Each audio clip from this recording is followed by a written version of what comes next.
I was out and this guy, he ran up to me like, man, I'm trying to rent the boat. Do you rent it? I'm like, nah. So, again, God spoke to me and said, look, man, leave the drug game alone. This is me talking to you. So I hop up off the boat, man. And I run to him like, man, what you trying to do? Like, yeah, I rent my boat out. What you want to do? He's like, I just want to take my family out, And so the next day, I'm out again with the kids. I get the phone call. I'm thinking he playing. So I get the phone call. He's like, yeah, man, I'm here where you met me at. We're ready to go out. So I'm like, damn, I got the kids. So I got to rush, take them off, drop them off. Then I rush back over there. I get to him. He's still standing. And he's like, how much I owe you? And I'm like, shit, I don't know. Yeah. 400. How y'all doing this week on Off Duty Ground? We got Rashad crossing here. He's the boat guru. So I saw him on the Earn Your Leisure, but it was the Social Proof. Social Proof is a part of Earn Your Leisure. Yeah. So I saw him on Social Proof podcast talking about boating. So call him the boat guru, but he also did government contracting and a trucking company. So we're gonna get into him. He was into the Army for 6 years. Serving his country, doing his thing. And, of course, this is about military entrepreneurs, so we had to get him on the show. And I appreciate you for coming on. My pleasure, man. I appreciate you for inviting me over, man. I saw him on such a big podcast, so I reached out to him on Instagram. He said yeah, so I was, surprised. So I had to grab my stuff up, come out here and chat with him. So I appreciate you. I appreciate you, man. So tell us a little bit about yourself and your time in the military. So, my name is Rashad. As he said, I go by Shaod. I am from Washington, D.C. I've done six and a half years in the Army, stationed at Fort Campbell and also Fort Bragg. Okay. My time in, I was my first 2 years I did 92 Alpha, which is logistical specialist, which is supply. Supply, yeah. And Shaod was, I was miserable because my recruiter lied to me. He said, man, a logistical specialist has something to do with law enforcement, not telling me that my ASVAB score wasn't high enough to get that MP. So my time in, I was miserable my first 2 years, of course. And, I was just that guy. I wasn't tactful. I didn't, coming from D.C. and not really having that training coming up, I didn't know what it was to be tactful and the whole leadership thing. So I was that type that run up to my sergeant major and tell him how I feel. You got the mouth on. Right? So I wouldn't go through my chain of command. I go straight to the man and tell him, look. And you know what? It burnt me a little bit because it went back to my first sergeant. But at the end of the day, I was able to really voice my opinion and get my leadership to understand that I was miserable. And, that's why my morale was down because I just wasn't happy. Yeah. So with that being said, because I did that, I was able to then go over and work for my sergeant major for a little bit. And then after that, I was put into the headquarters platoon, which was, all of the XOs and first sergeant and commander. So I ended up working for those guys for a little bit, but then I reclassed to 31 Bravo, which was always my dream to be in the military and be a police officer. So I was able to then go over and do what I really wanted to do, right? So they fix it for you, right? Yeah. They say closed mouths don't get fed, so you ain't say nothing. Hey, but don't be like me. Don't be kicking them doors down at first sergeant. First sergeant, your commander, and this was battalion level, so and not even that, not even battalion. Now that I think about it, I actually went to brigade and talked to the brigade commander. So the colonel, I went up in and tell him how I felt, but it trickled down and came back down on me hard. But of course, I learned my lesson from that. Okay. But I think it also, like I said, opened the eyes of the leadership to, really check in with your soldiers and see if they're really happy. Of course, you can't just up and move them, tell them you can go do another job, but you may be able to place them somewhere else within the unit. You know what I mean? Especially if the morale is down, man. You always want to build that morale man. Yeah, Army's something else. They are, man. That's what I joined. They are. Navy. They are. But I don't regret it, man. Yeah. I don't regret my time in. I always wanted to do 20 years. Okay. But that didn't work out because once I did get a part of the whole MP regiment, I soon learned that it wasn't for me. They clicked up over there. You don't fit in. And I wasn't the type of, NCO that, belittled and try to, just put soldiers down in front of other soldiers. I always did my thing privately. Of course, take them to a corner. I corrected if I needed to on the spot, but if it wasn't needed on the spot, I always take them, in a quiet place because, you just never know what somebody is going through, right? Yeah. So if you just put them down right in front of everybody, and then at this time when I was in, you had a lot of suicide going on. Oh, still a lot going on. I heard, man. So I just always been that NCO, that leader who, you come and talk to me, what have you. But what really kicked it off for me one day, man, I was, before going out on the road as an MP, you do a debrief where, we get any bolos or, information that we need to know while we're on patrol for that time. It was a soldier who came in late. At this time, I was a brand new E5, 2.5 years in, made E5. And there was another Buck 5 in there with me. And the soldier came, I don't know, probably a couple of seconds late, man. And he just dogged them out, man. And I didn't appreciate that. I didn't like that. Yeah. So, being who I am, again, I just spoke up right then and there. Don't do that in front of soldier, whatever, because you never know, man. You just never know when you belittle someone in front of a bunch of people, that opens up a door for everyone else to try to treat that person like that. Yeah. So. But me not knowing, me being new to the unit, this guy he had his P status, so he was getting promoted in a couple of weeks. And Lord and behold, that man got promoted, and he just gave me hell, man. So I had my shuttle service, and that was paying me well while I was in. So I was like, you know what? It's time to chunk the deuces. So long story short, I reached out to my doctor. I'm like, yo, I need to go ahead and get that med board. I need to go ahead and get up out of here. You got the med. So I played Uncle Sam for what it was. I got my education. Of course, I got my VA benefits. So my 9,200 square foot home that I live in, I was zero down on it. Of course, I got a great APR because of me being a vet. I took what I can take from it and ran with it. So. That's what I tell people that all the time. Like, I'm gonna get what you get from you what the military's gonna get out of you. What the military's gonna get out of you. You need to take something back too. Exactly. It's a fair exchange. So you gotta get what you gotta get. Yeah. So a lot of people, man, they when my new soldiers would come in the privates, I will always push them into the school, man. Oh yeah. Not only for promotions because you need it to get promoted in the Army, but also you just never know what may happen, and you need to have a plan B, because a lot like myself, I wanted to do 20 years, but it just didn't work out for me, right? And if I wouldn't have gone to school and got some type of education and took advantage of the free benefits, then who knows where I would be at today. So for those of you who are watching this, ensure that you take advantage of that free education. I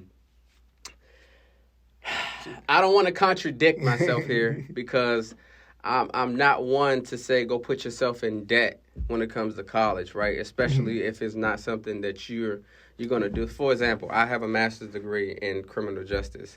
I don't do anything within the criminal justice field right now. So I'm not telling you to go and put yourself in debt, but use that free education from Uncle Sam and go and get some education, because you just never know. That 20 years just may not be for you, once you get in and get it rolling. So take advantage of it. Take advantage. Yeah, right now I'm working on my MBA. Okay, so, congratulations. Yeah, get in it, but it's all free. So I tell all my sailors, so I'm like, hey, you give you $4,500 a year. Go take advantage of it. Like, or you just throwing it in the trash. Yeah. Because it's given to you. Yeah. So like, what inspired you? You said you had a shuttle service? Yeah, so what inspired you to start there? When I used to travel to Chattanooga, Tennessee, for the summertime, or whenever my family, I would go down to Chattanooga for like family reunions or whatever, they had groom shuttle service. And so I've just always been an entrepreneur, man. I don't know what it is about me, but even from, here and up, I've always just wanted to go and hustle and make money, right? So groom shuttle service, they're actually still around now. I was in Atlanta a couple of weeks ago, and I seen a couple of their shuttles. But seeing those shuttles when I was younger, I always wanted to start a shuttle service, right? So when I was I think I was 17, 18, my credit was good. Nobody taught me about credit. I kind of taught myself about it, and kind of watching my mom struggle because she didn't have the perfect credit, I kind of like taught myself, like, all right, you need to have good credit in order to get what you want, right? Get that leverage. So, you got to leverage that credit. So that's exactly what I did. I leveraged my credit. I went out and I bought a 12-passenger van, right? Didn't know what the hell I was going to do with this van, but I went out and I got this van, and I just started promoting it around. I originally was getting it to do airport shuttles, because in Fayetteville, North Carolina, there's no where there wasn't any airport shuttles. So that was the plan. It was like, just go ahead and get the truck, and you gonna take it from here. So that's what I did. I made a flyer up at the house, and I went to like FedEx or something like that, and printed out thousands of them. And I just started hitting my little cousin and I. We just started hitting all the neighborhoods, and we didn't get the response that I wanted, but. Yeah. Somehow it got over to one of the hotels. Okay. And so they called me, and the flight crew, they had a contract with them to where they stay at the hotel, but they didn't have shuttles. So that flight crew, we would go and pick them up when they come in and then drop them back off the next day. But then that's when it started to really circulate within the hotel field. Like, this guy here has shuttle service. Right. So we started, marketing towards all of the hotels locally, right? And then after that, somehow we got a hold of Chimes. They're a custodial corporation that they hire disabled. Like janitorial service? Yeah, janitorial. So we ended up contracting out with those guys and because they didn't have cars, so we would have to take them from off post to on post to the buildings that they were working at. So it kind of like fell together. I didn't have a plan. I was just like, hey, I'm about to go and take this good credit I got and let's work. So that did well for a little bit. And my uncle, he was on the cell phone one day and he crashed the daggone truck. So at that time, I didn't. And then what messed me up, and this is very important when it comes down to this entrepreneurship thing, you must ensure that you have commercial insurance, right? Okay. I didn't have commercial insurance because, of course, at that time, I was just hopping into something I didn't know. Yeah. But because I had Crossings shuttle service on the side of that van, and I tried to do a claim with the insurance, they denied it because it was commercially used, and I had a personal policy. So I wouldn't even thought about that. You take that gem, and I mean, when I say anything, I mean any. I don't care if you're a notary, right? You need to have commercial insurance because you just never know what may happen, and if you don't have the proper insurance policy in place, you just shit out of luck when it comes down to trying to claim anything or try to sue someone. You know what I mean? So. Take that. Like, where'd you get that hustle mentality? Because I think, say, me and you got the same mind, but I don't have the hustle that you got. Because I always wanted, like, a Sprinter van. I always talk about, like, I'm going to get a Sprinter van. And then same thing with the boats. I told my wife I'm going to get a pontoon boat. Right. I'm like, where'd you get that hustle to do it now? Just go do it. I don't know, man. Like I said, my mom and, seeing my mom struggle because we had those great times where everything was good because, Tony, I'm sorry. Tony, give me that right quick. I just want to set this up on live right quick.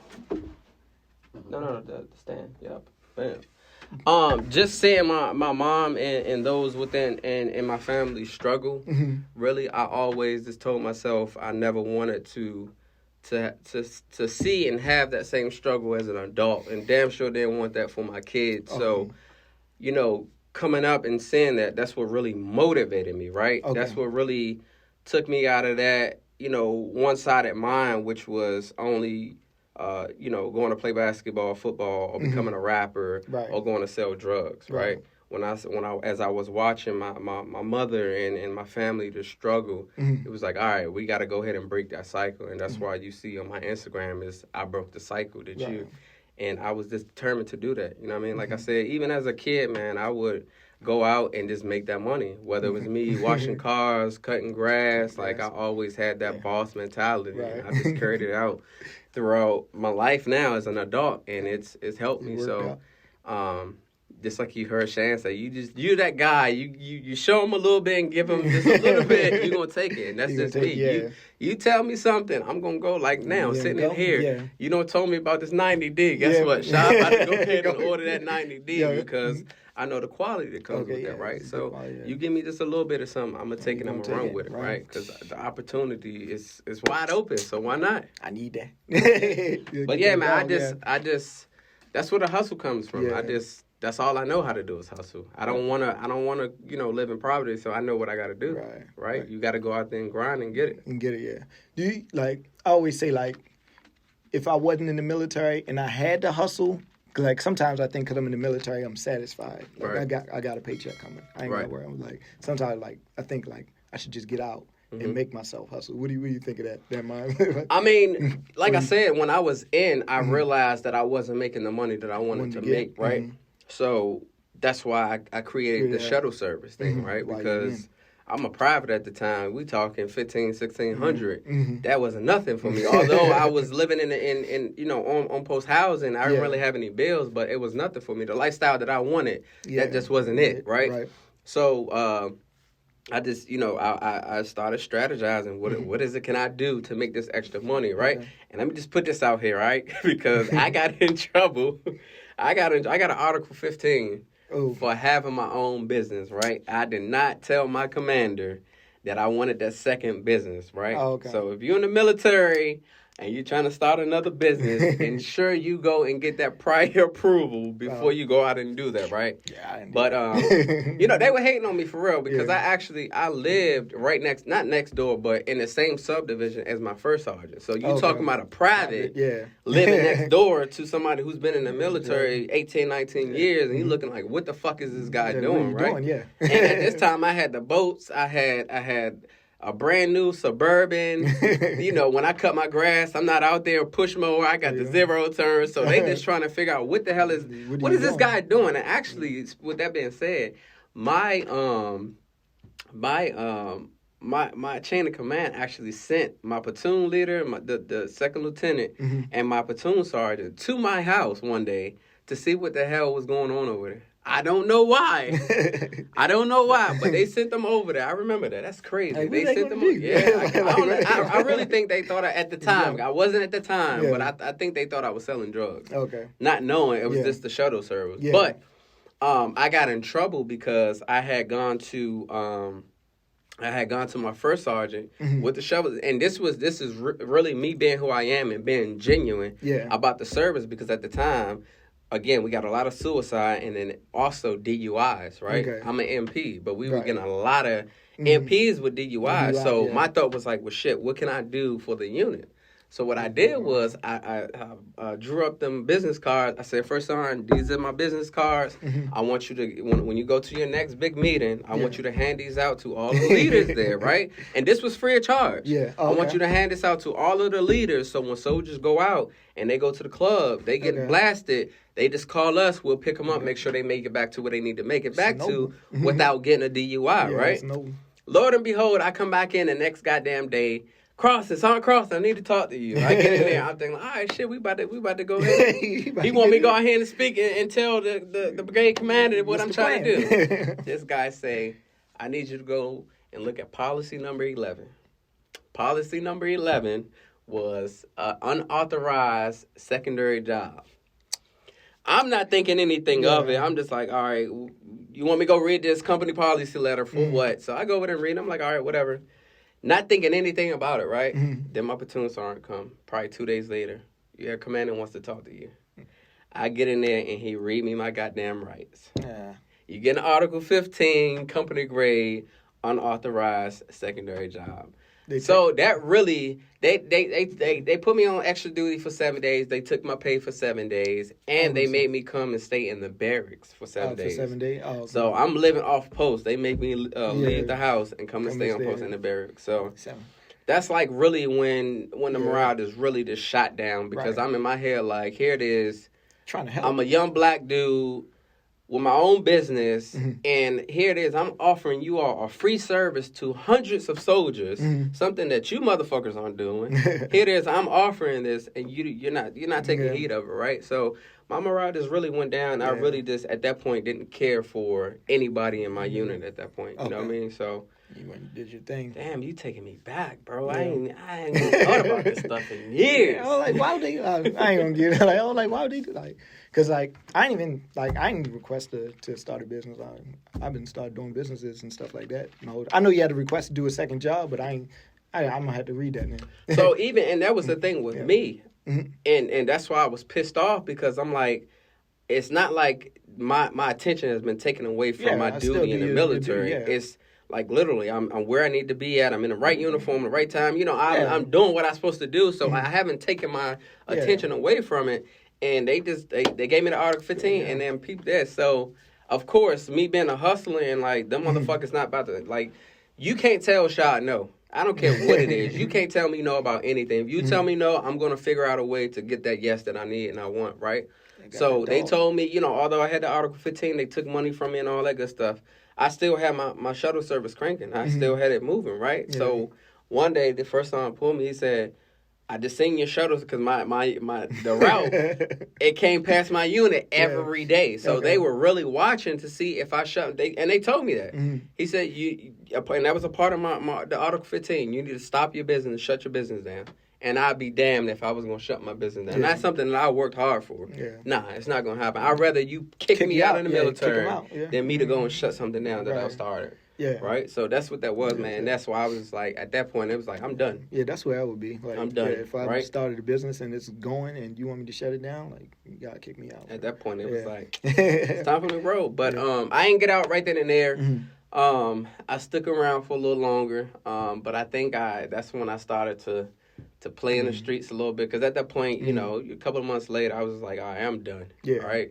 And I also had an accident. I broke my wrist. Oh, okay. So it was like, I'm just sitting around. I'm not doing what I really, again, I wanted to be an MP. I couldn't go out and work the road because my wrist was messed up. So it was like, I'm sitting around again, not doing what it is that I wanted to do. So I'm not going to sit stagnant here, because this was always my dream, right? I always wanted to do 20 years, but sometimes you just got to realize and understand what you want to do is not really what you're made to do. That's not your calling, right? I don't know if you're spiritual or not, but I had to realize that it wasn't my calling to do 20 years in the military, right? Like I said, from yay high, I've always been a boss, right?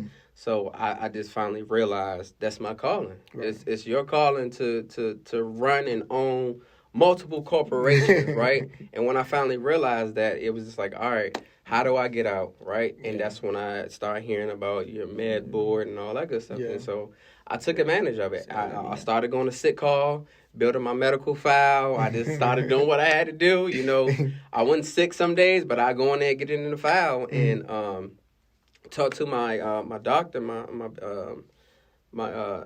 doctor, and told him, look, I'm trying to get out. And at that time, they were actually kicking him out.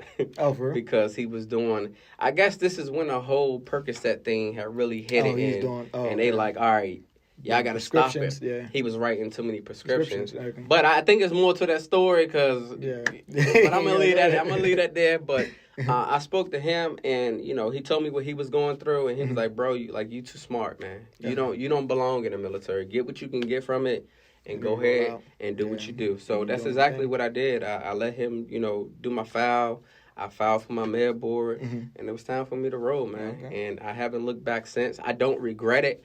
I will actually recommend it to anyone that don't know what they want to do in life.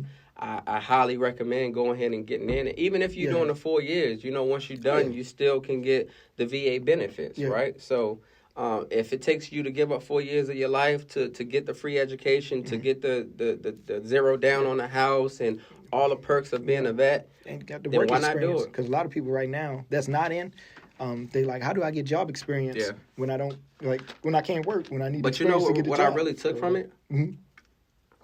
Leadership. Oh, yeah. Me being a CEO, me being in the Army has helped me be the CEO that I am. The leadership and the discipline, like, has really helped me to know how to interact with different types of nationalities or just anyone. Like, I know how to turn it on and off. When I got to turn it on, I turn that motherfucker on. But when I need to go and really turn it off and sit at the table with the white folk, and I'm not racist, but I'm just keeping it funky. I'm keeping it 100. I know how to turn it off and really sit there and execute the way I need to execute. Right. So I definitely took a lot of great, but it just wasn't for me. Okay. All right, it just wasn't for me. So I had to roll, man. I had to roll. So do you use some of that what you learned in the military to get the boating industry, get in the boating industry? No. What I took from that was the free education, the 9,200 square foot house, 0 down. And then, like I said, and then my med board. So I get a check for the rest of my life. Right. Right. So I guess you can say I've taken some of that. I haven't touched any of my money, actually. I've been out since 2014. So I get $3,200 or $2,200 a month from the military, and I haven't touched it since. So we talking, 7 years of making $2,200 or maybe it's $2,900. I get $2,900 every month. Mm-hmm. So you talking 7 years of just letting that money just roll. But the way I look at it, when I'm ready to just pay my house off, that bread that I just been sitting on, guess what? The military paid for it. Yeah. That ain't money. I mean, I worked for 6 years, but that money has been something that I've been receiving since I've been out. So, again, take advantage of it, right? So it's just sitting. So when it's time for me to say, all right, I'm about to go ahead and drop this $300,000 on the crib. I think I'm going to pay it up because my house was $575. I think I'm going to let it roll for like another year. But then when I'm ready to pay it off, Uncle Sam paid for it. I ain't paid for it. It's free to me. Yeah, right? Yep. Okay. So how'd you become the boat guru? So I definitely don't want to tell the story on here because this is to our military crowd. But I've always owned boats. I just so happened to buy this pontoon because I have my trucking company. I was always working. And I had promised the kids, look, I'm going to go ahead and get something to where we can just relax. So I ended up going out and getting that pontoon, right? And I was just out one day grabbing lunch, and this guy ran up to me asking me if I rented my boat. And me being cocky and standoffish dude, like, get away from me. No, this boat, this is mine. I ended up, it just caught me there, again, God speaking to me. Maybe this is the opportunity he's been telling me to go ahead after. So I hopped up off the boat, and you know what? I'm not even going to cut that out, man. I ain't going to leave that out because you know what? There's some soldiers that's in the military that got their hands in drugs, right? Because I was that guy. Okay. So I'm going to keep it funky. I'm not even going to cut that out. At the time, I was still in the military. This is when I really was done with them, right? This is like my last 3-4 months. Okay. I was done with them. I started selling drugs because, again, that's what I knew. That's what I come from. So I started selling drugs. I bought my boat or whatever. And I had my trucking company at the same time, but I still had my hands in a drug game. So any of you that are in the drug game that's still in the military, please hang that shit up because it is not worth it. You do not want to be involved with drugs and in the military because that court-martial is something serious, all right? So if you playing with the Lord, even if you intaking it, leave that shit alone. It's not worth it. If you really use that as a coping thing, you just need to go ahead and reach out to your leadership and get some help from those that are available to you. We have a lot of resources in the military, so if that is you, please go get help. Don't be playing with the drugs, man. Don't be a drug dealer and don't be taking the drugs. But anyway, I was out, and this guy, he ran up to me like, man, I'm trying to rent the boat. Do you rent it? I'm like, nah. So, again, God spoke to me and said, look, man, leave the drug game alone. This is me talking to you. So I hop up off the boat, man, and I run to him like, man, what you trying to do? Like, I rent my boat out. What you want to do? He's like, I just want to take my family out, And so the next day, I'm out again with the kids. I get the phone call. I'm thinking he playing. So I get the phone call. He's like, yeah, man, I'm here where you met me at. We're ready to go out. So I'm like, damn, I got the kids. So I got to rush, take them off, drop them off. Then I rush back over there. I get to him. He's still standing. And he's like, how much I owe you? And I'm like, shit, I don't know. $400. Because at the time, my note was only like, I think $367 or $397, one of them. I was just in my head, like, if I just get him to pay me for how much I pay for the boat every month, it's free. Yeah. And so I ended up taking them out, and then me being the hustler that I am, I'm like, shit, I can get this boat for free. So let me go ahead and do this once a month, right? But it started getting so heavy, and I started getting that foot traffic. It was like, let me go ahead and crank this up once a week, right? And so that once a week has now turned into 2 or 3 times a day. So right now, as we're sitting right here, my boats are out there on the water. My jet skis are out there on the water making money. Yeah. Not to mention, I pulled up here on my yacht. So, you know. Yeah, I called you and I was like, you on the water. Yeah, man. I said it was only right. I'm about to go on a podcast and talk about the boats. It's only right to hop on that yacht and pull up on one. Yeah, and that's the crazy thing, like, too, because, like, I told you I was thinking about pontoons, but I wanted to get it when I retired. Right. But I was looking at the car payment, say, like, at Bass Pro Shop or something like that. It's like $200-$300. I'm like, slim to nothing. That's crazy. And then you rent it for the same amount. A lot of people for the month. A lot of people think when they hear the word boat, it's a lot of money. Yeah. Nah. Yeah. You talking? You can go out and actually go buy you a bow rider for like $5,000. Used, of course. You can get the pontoons used for between $5,000 and up. You just got to do the research for it, but it's not. And you also will hear people say, "Oh, owning a boat is so expensive." It is if you're only using it for recreation, right? But if you're utilizing it commercially, you're making that money back. You know what I mean? Like I said, my payment was only $367. Okay. So me going out and charging $100 an hour.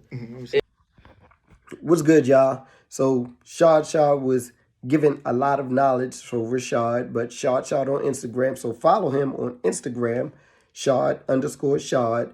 And also follow Off Duty Grind if you like this content. Okay? Like, comment, subscribe. If there's anything you want to learn, please let me know. Also, if you want to get on the show, just DM me or just send me a message or go to the website. All right? So, Off Duty Grind, thanks again for watching. Again, follow Rashad. He's giving us a lot of game on the boat industry. So, gotta get in and stay in tune. All right? We're back at it. Bye. Looked up, I was like, the thing was black. All right, so where we at? What was I talking about? Oh, you was talking about how much people think boats are expensive. Right. So, a lot of people, they think that boats are just this outrageous amount of money when it's not. Now, when you start talking the mega yachts and all that, then of course you're talking, over 6 figures all the way up into the millions. But if you're trying to get into this industry, man, and I don't know if you caught it, but I did a comparison the other day on live showing you that a bow rider is cheaper cheaper than a yacht. And with the bow rider, you're actually making more money than you would with the yacht, and you'll make it faster, right? Okay. Because with the yacht, you're charging more, right? So we already know people are cheap, including myself. I would save $5 in a minute, right? So if you charging, let's just say $4,000 for 4 hours, you're talking $1,000 an hour. Are you going to go to that guy with the yacht, or are you going to come to the guy who's charging you $1,200 for the 4 hours? You're going to the guy with the $1,200 for 4 hours, right? So that's how you're able to make the money faster. The yacht is something used, or you do well with the yacht, like somewhere like Miami or LA, somewhere where you have the celebrities and those who can afford to spend that type of money, right? Okay, yeah. So, man, I always recommend the bow rider. Like, if you want to do it, like, as an Airbnb and tour, a Turo and Airbnb thing where you just hand over the keys and let the customer do their thing, then the bow rider is what I recommend. Or the pontoon, either one. But the bow riders go out more by themselves than the pontoon. There are a lot of people who actually rent the pontoon to go out by themselves, but the bow riders go out by themselves a little more than the pontoon. The pontoon is more so for like the chartering, if you want to take a party out and have them do parties, whatever. And then that's made for the elbow room. You got more. It's the open floor plan on the pontoon. So, but get that pontoon, man. Like get the pontoon. That's what I was saying. I was thinking like before I saw your video, I just got me a check from Navy Federal. And I was going to go get a car for Toro, like a Challenger. Nah, and then I saw you, I was like, what? See, because the thing is, what people don't, and I don't, and I try not to talk bad about and I'm not talking bad about Toro and Airbnb because I exercise that stream of income myself. But what I try to tell people is, in the boat industry, you're making more money faster with the boats, right? So, for example, a guy came on live the other day, was like, I'm making $10,000 a month with the Airbnb. Guess what? You can make that $10,000 in a day or two with the boat, right? Yeah. So if you get the boat, like, and I hate to recommend this, but if you get into the boat rental industry, that'll pay for that tour run and that'll pay for that Airbnb, right? So then you'll have all three versus trying to work backwards. Like even with the Toro, right? If you got an economy car, you're talking what, $1,500 a month, right? You can make that in 2-3 hours in the boat rental industry. Because you renting by the hour. Exactly. So I charge $400 an hour. That's here. In Mexico, I charge $800 an hour. $400 an hour? $400 an hour. Okay. $400 an hour, right? But in Mexico, I charge $800 an hour. Shit, like I said, as soon as I saw that interview, I was like, you're not making that. You're not gonna make. You can't tell me unless you have a huge ass mansion. You're not making it with Toro or doggone Airbnb, the profits, right? Even with these exotic cars. You're renting those out between $1,000 to $3,000 a day. Right? That's a whole 24 hours. Right. If you do that with the boat industry, if I just let my boats go out 3 times a day, that's $3,600. Shit. And you only talking 9 hours, right? So just imagine what I can do in 24 hours. Yeah. You know what I mean? Yeah. And you also say you had like a yacht club and stuff like that, so people can buy a boat. Yeah, and let me go ahead and say this up front, right? Yeah. Because I made that mistake in Shan's. He made me tell what my split is. Oh, okay. Oh, yeah. I ain't got... that wasn't an issue. It wasn't a split. It was just, I got probably about 200 DMs. Hey, I heard about the 60-40 split. That 60-40 split is available to the public. However, my mentees have priority to come into the yacht club. Okay. So if you're not a mentee, you're going to, like right now, I got 13 people on that wait list. Okay. It's going to be 3 or 4 years before those people be able to even be looked at. Okay. Because every month I have a new class of mentees that come in. Okay. And almost about half of them take advantage of the yacht club. Oh, yeah. So they'll be sitting there for a minute. All right. So if you want to get a part of the yacht club, or you want to get the equipment and you want to come and join the family, you need to go ahead and get that mentorship. Yeah. When are you dropping this? Next week. All right, so it's going to be too late for them because they got 24 hours to get it at 6,000. So the mentorship will be... clip. It'll be 10,000 next month, right? Ooh. And I got to go up, man, because I just realized the value that I give in my mentors. And my mentors will tell you, like, I go heavy, right? Yeah. In the mentorship, you have 4 weekly Zoom calls with me.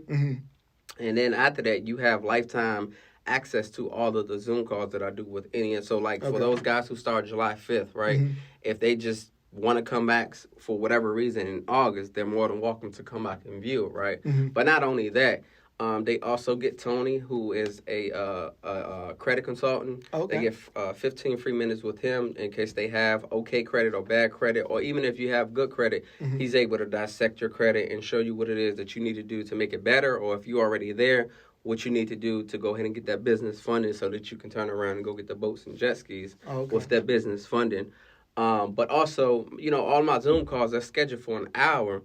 But I've done now like 16 Zoom calls with my mentees, and not one of them have gone no less than 2.5 hours. So I go in heavy. I over-deliver, right? I don't know if you caught my live the other night, but, you know, even when him and I did it, it was like, all right, we're going to be on here for an hour. I think we ended up going in for like 3 hours, right, of straight dreams just dropping. So that's the same thing you get within the mentorship. I'm not that guy where you pay me. I said you got an hour with me and you got 4 weeks with me, and that's what it is. Nah, we over-deliver. But not only that, after you're done with that, you can then come over to the Facebook group. It's $100 a month. But I got heavy hitters that come in there, and they teach you of multiple streams of income, how to get multiple streams of income, whether it's the Airbnb, the Turo, starting your own credit or tax firm, real estate, crypto. We just go in, man. It's a whole big networking community, right? And it's opened up so many people's minds and rises. Like, a lot of people have never heard about a boat rental industry until they came across me, right? So it's the same thing within my Facebook group. You probably never heard of, like, one of my mentees, she's the queen of getting free groceries. She know that couponing thing, right? So all of us being a part in that same family, guess what? Now she's able to teach a whole nother 30 and 40 other people around us, right? But not only that, I always push my mentees to start their own course, start their own mentorship, because there's something in you that I don't know anything about that you can sell to me and I'll be willing to pay, right? Because there's a lot of people nowadays, they understand and they know you got to invest in yourself to get the outcome that you really want, right? It just makes sense to go ahead and invest to get there shorter, right? Versus me trying to get on YouTube and Google and all that stuff. I'd rather just go ahead and pay you and give me the knowledge all up at once, up front, and not be on YouTube and Google trying to get in there. It doesn't make sense, right? All the time that I'm utilizing those platforms to try to find out how to get there when I can just pay you, I don't waste it all this time, right? So I don't miss a whole lot of millions by trying to search it myself. And then not only that, you make the mistake of getting into it and not knowing what the hell you're doing versus if I have someone who knows what they're doing, who's already made the mistakes, and now I can learn from them so that I don't make the same mistakes, right? I get you. So even with the trucking thing, man, I got fined before $10,000 because I didn't have my company structured properly, right? I just didn't know the information. So now you'll reach out to like an Alex Good Energy who knows this information, right? That's it. And people they don't get it. I mean, a lot of people do, but some people just don't understand it. They don't get. They always like, well, shit. You know what I can? And I was that guy. I'm guilty of it. I was that guy that said, well, shit. You know what I can do for the inner circle that I'm in right now, right? He charges $55,000 to get in this group. Okay. Right. He's charged $7,500 for his mastermind class, right? And I was gonna go and join one, and then when his sales guy said $7,500, I'm like, shit, you know what I could do with $7,500? I can go buy me another Jetski. I can go ahead and make that back, right? But I had to sit and realize and really understand what it meant to invest in myself. Get in the room, right? When you hear a lot of people say get in the room, that's not you just sitting around and going to all these different meetings for nothing. You're getting in that room to network with these people that you've been trying. For example, 2 weeks ago, I was in Atlanta at the CEO conference. I've been trying to get a hold of all 5 of them for 6-7 months now because I know what I have, it can help them out, right? Because I invested in myself to get into that inner circle, that door opened for me to go to the conference. When I got to that conference, guess what? I was able to meet all of them. And guess what? They all were with my play. They enjoy it and they want to know more about this boat industry, right? But because I invested in myself and got in that room, that's the only reason why it happened for me, right? And I was able to meet so many other, even with the Shan show, me being on that podcast, I was trying to reach out them for forever because I know the exposure that I would get with being on that show. But because I got in that inner circle, I was able to reach him right away, just like that. I literally landed. We had brunch and went straight to the podcast, straight like that. And we talking about somebody I've been trying to reach out for a month. Right? But because I invested in myself, it only took me all of an hour to get where I needed to be at. Right? So nuggets. If you on that journey, man, and you trying to get into an industry and you have someone out there, like we all need mentors, right? Even myself being a mentor, I have a mentor. I have a couple of mentors. I need somebody that I can, because the shit is stressful. Being an entrepreneur is stressful. I don't care about how much money I have or any of that. There are days and times where it's like, fuck, I don't want to do nothing, right? But you have to have someone like a Tony next to you that can hold you accountable, that can push you. All right, brother, nope, let's get it together.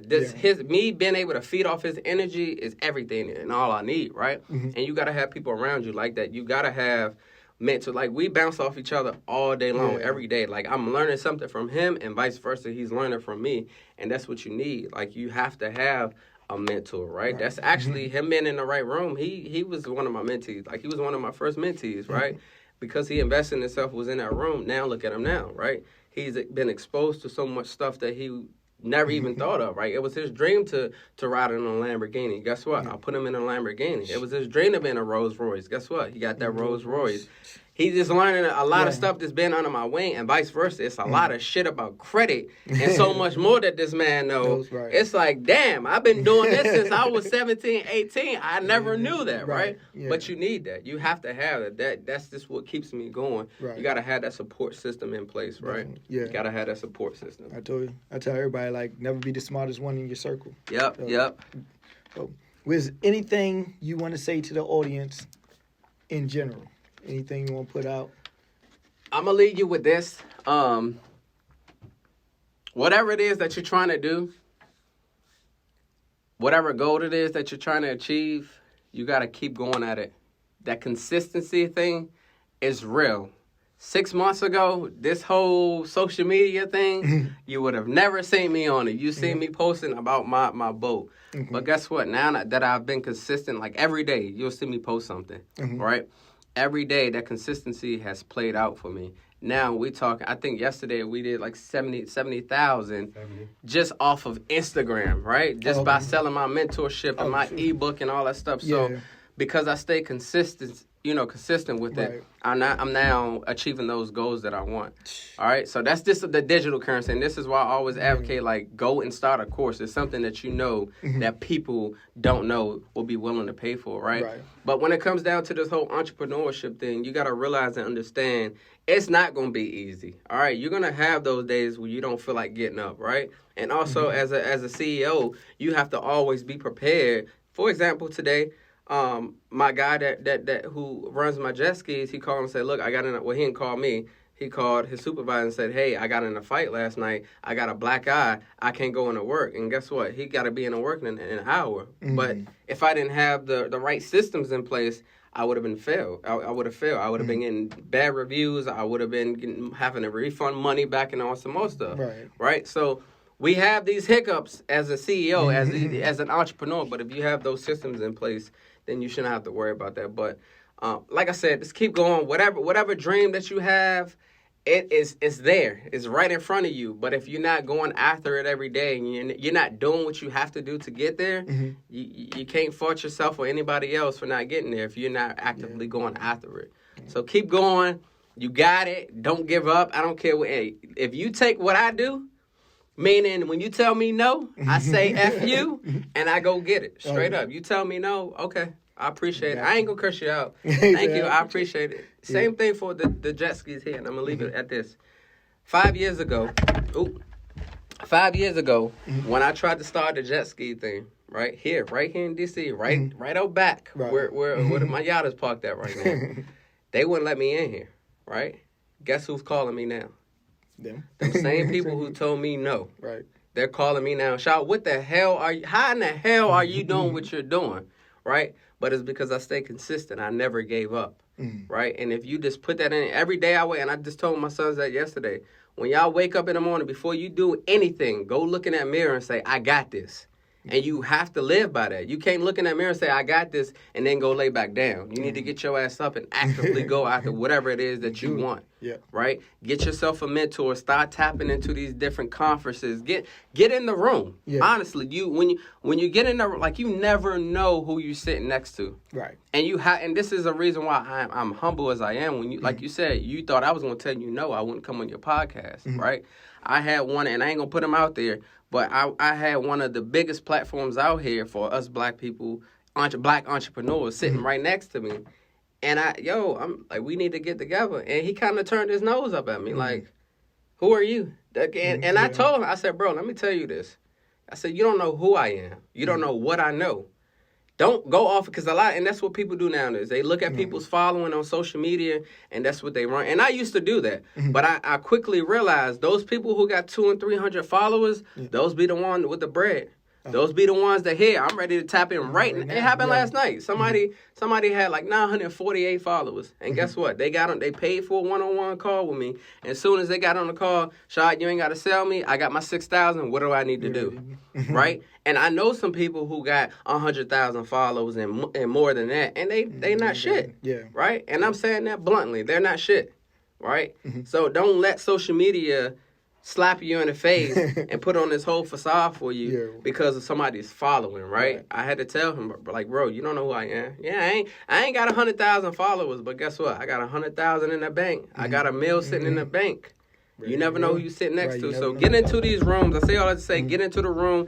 You never know who you're sitting next to, right? You never know what information I know that, just like you said, you've been trying to get into the boat rental industry, right?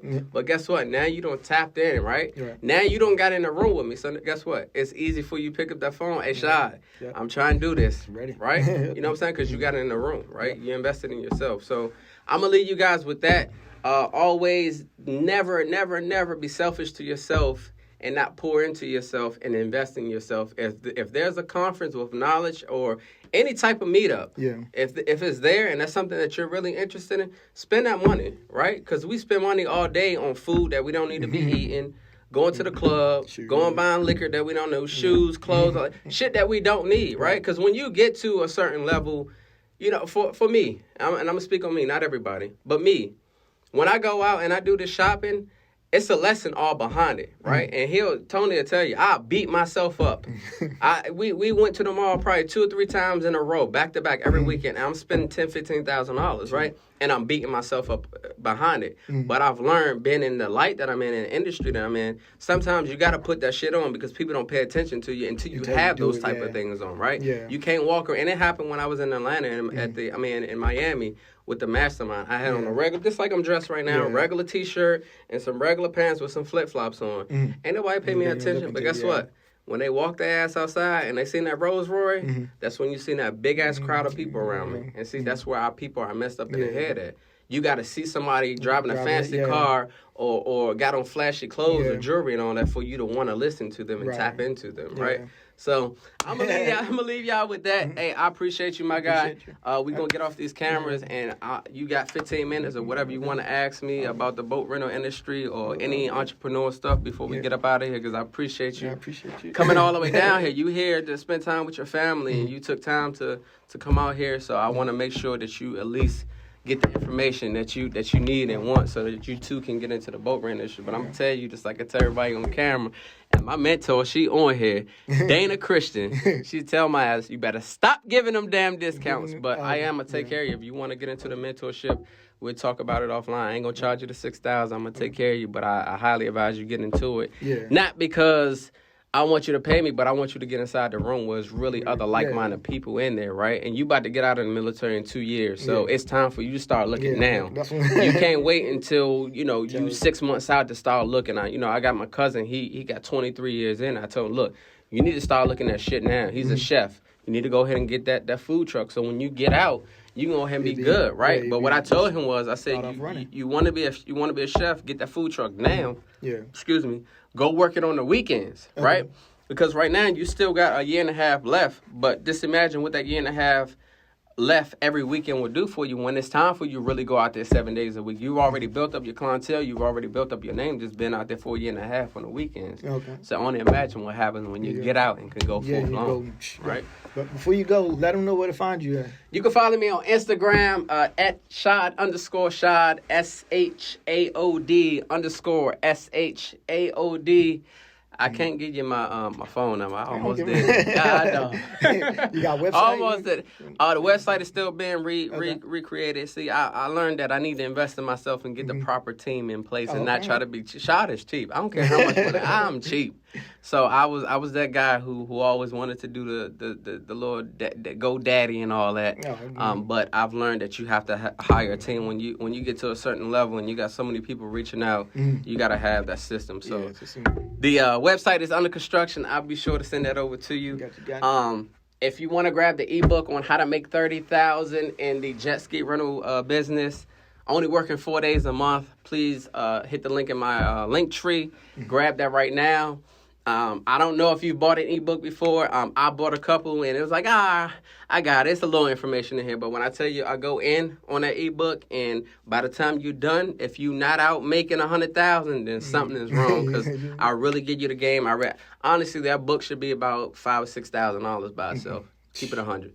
So invest in yourself, spend that $97, get that ebook, get into the jet ski rental industry. And if you want to get into the boat rental industry, click the link in my bio. There's a link there, how to make 6 figures in the boat rental industry. Click that there and tap in, woman. Come on and join the family. All right, Global Grinders, that was Rashad Crossan, a.k.a. Shaod on Instagram, telling us how to kill it via the boat rental industry, boat and jet ski, so you can make $30,000 a month with boat and jet ski rentals. So I thank you, Rashad, for coming on, sharing your vast amount of knowledge with us via, your shuttle industry, the boat industry, and just coming on and spending your time. So I really appreciate you coming on. All right, Global Grinders, go ahead, follow Rashad and check him out. He's doing some big things, and you're just going to miss out if you don't follow him, all right? So thank you all. Thanks for watching. I'll see you guys off through the grind. We're out. Bye.